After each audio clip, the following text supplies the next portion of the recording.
ক্ষেত্রে এখন সর্বোচ্চ সীমা হচ্ছে 1 কোটি টাকা। আমরা সেটা বাতিল করার প্রস্তাব করেছি। এগেইন বাংলাদেশ ব্যাংকের অনুমোদন লাগবে, সহায়তা লাগবে। আমাদের মনে হয়েছে উনি এটা করে দিবেন, বেশ পজিটিভলি উনি এটা নিয়েছেন। আর কোনো সীমা থাকবে না, ওয়েজ আনার বন্ডের মাধ্যমে অনেক বেশি রেমিটেন্স পাঠানো যাবে। বৈদেশিক কর্মসংস্থান বৃদ্ধি অনেক বড় একটা চ্যালেঞ্জ, আপনারা খুব ভালো করে জানেন। আমরা এক্ষেত্রে খুব সাফল্য অর্জন করতে পারি নাই, বাট কিছু কিছু ক্ষেত্রে সাফল্য হয়েছে। সৌদি আরবেতে 200 জন নার্স পুরুষ ও মহিলা প্রেরণের জন্য MOU স্বাক্ষরিত হয়েছে। ইটালির অর্থ মন্ত্রণালয় একটা প্রকল্পের আওতায় 250 জন দক্ষ কর্মী পাঠানোর ব্যবস্থা হচ্ছে।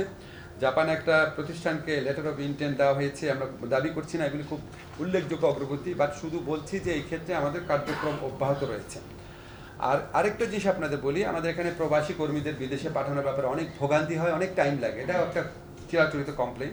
তো আমরা ইনভেস্টিগেট করে দেখলাম যে এখানে প্রবাসীরা বিদেশে যেতে চাইলে 3টা স্তরে অনুমোদন লাগতো।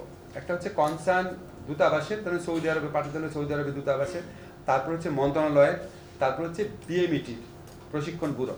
তো আমরা এখন থেকে মন্ত্রণালয় আর কোনো ভূমিকাই পালন করবে না, এখন থেকে 2টা জায়গায় অনুমোদন নিতে হবে। তিনটা জায়গার পরিবর্তে যখন 2টা জায়গায় অনুমোদন নিতে হবে, তাহলে প্রবাসীদের এই বিদেশে যাওয়ার ক্ষেত্রে অনুমোদন প্রক্রিয়ায় যে ভোগান্তি, সেটা আমাদের হিসাব মতে অনেক কমবে এবং 15 থেকে 30 দিন সময় কমে যাবে। লিড টাইম আমরা বলি। ওনাদের যে যাওয়ার প্রস্তুতির যে সময়টা, সেটা যদি 3 মাস লাগতো আগে, এখন আমরা আশা করি এটা 2 থেকে 2.5 মাস লাগবে বড়জোর। আমরা চেষ্টা করবো অন্তত 1 মাস কমানোর জন্য। বাট আপনাদেরকে কনফার্ম করছি, মন্ত্রণালয়ের অনুমোদনের প্রক্রিয়া আর থাকবে না, এটা আমরা প্রয়োজনীয় আইন সংস্কার করে ফেলেছি। সেকেন্ড যে জিনিসটা হচ্ছে, এটা আপনারা সবাই জানেন যে প্রবাসীদের ক্ষেত্রে অনেক বড় একটা কমপ্লেইন থাকে, ওনাদের বাইরে পাঠানোর ক্ষেত্রে যত না খরচ অফিসিয়াল, তার চেয়ে অনেক বেশি খরচ হয়। এবং এই জন্য এজেন্ট, সাব এজেন্ট, এজেন্টের এজেন্ট, সাব এজেন্ট, অনেক স্তরে দালালদের দৌরাত্মের কথা আপনারা শুনেছেন। তো আমরা এটাকে মিনিমাইজ করার জন্য আমরা একটা প্রক্রিয়া ভেবেছি।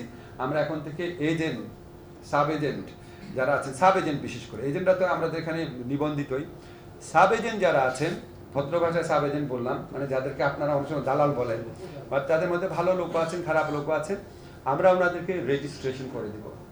রেজিস্ট্রেশন করে দিলে ওনারা একটা জবাবদিহিতার প্রক্রিয়ার মধ্যে থাকবেন। এবং আমরা আশা করব, আজকে বাইরের নেতৃবৃন্দ আছেন, ওনাদেরকে বোঝানোর চেষ্টা করব।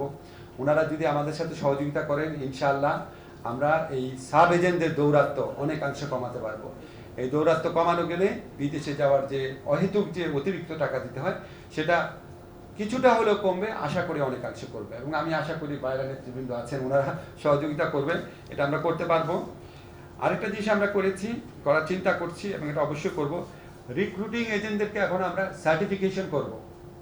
ওনাদের পারফরমেন্সের ভিত্তিতে, ওনাদের অভিজ্ঞতার ভিত্তিতে, ওনাদের পাস্ট রেকর্ডের ভিত্তিতে আমরা ওনাদেরকে ক্যাটাগরাইজ করব। যে ক্যাটাগরি A রিক্রুটিং এজেন্ট হচ্ছে এটা, ক্যাটাগরি B হচ্ছে এটা, ক্যাটাগরি C হচ্ছে এটা।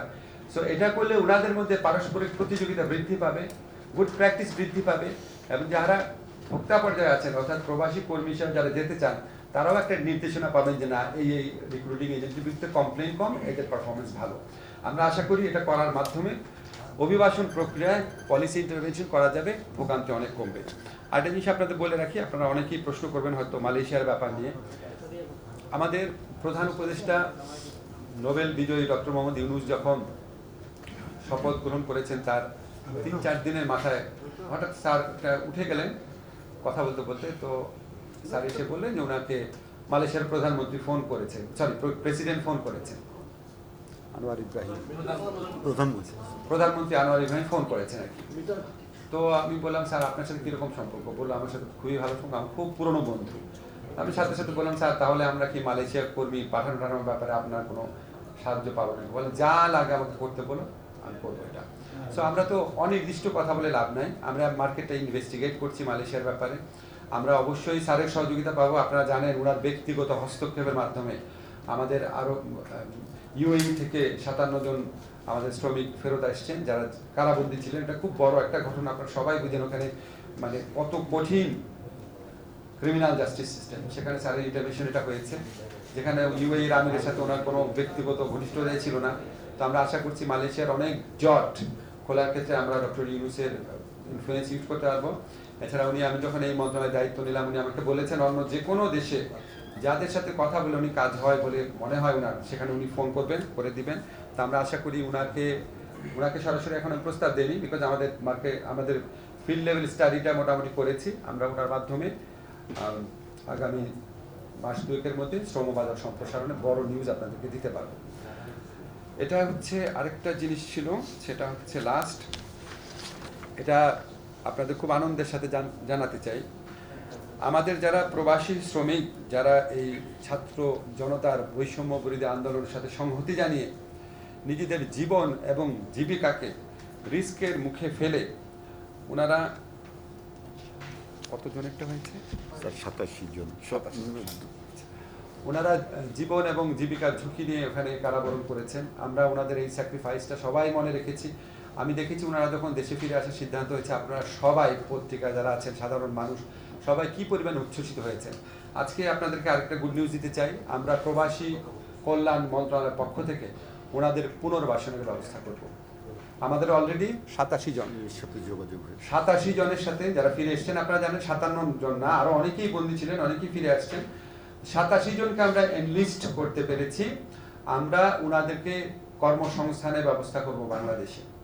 ওনাদের প্রতি এটা আমাদের দায় মনে করি। বাংলাদেশে আমরা প্রবাসী কল্যাণ ব্যাংকের প্রবাসী কল্যাণ যে স্কিম আছে বিভিন্ন আমাদের ওই মন্ত্রণালয়ের মাধ্যমে, আমাদের ব্যাংক আছে আমাদের একটা ওয়েজ বোর্ড আছে, কল্যাণ বোর্ড আছে, আমাদের বিএমইটি আছে, যেখানে আমাদের মোট কথা আমাদের মন্ত্রণালয়ের মাধ্যমে তাদেরকে কর্মসংস্থান, মানে চাকরি হোক, ব্যবসার উদ্যোগ হোক, সেটার ব্যবস্থা করব।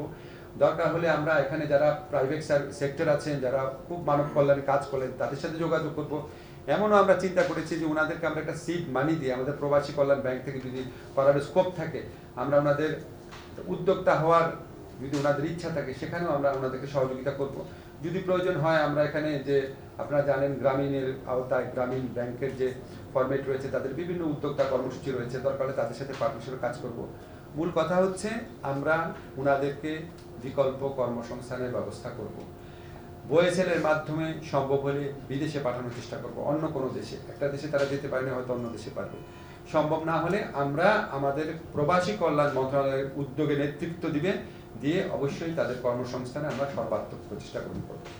ধন্যবাদ আপনাদের। যদি কোনো স্পেসিফিক প্রশ্ন থাকে করতে পারেন, রিপিট করেন না।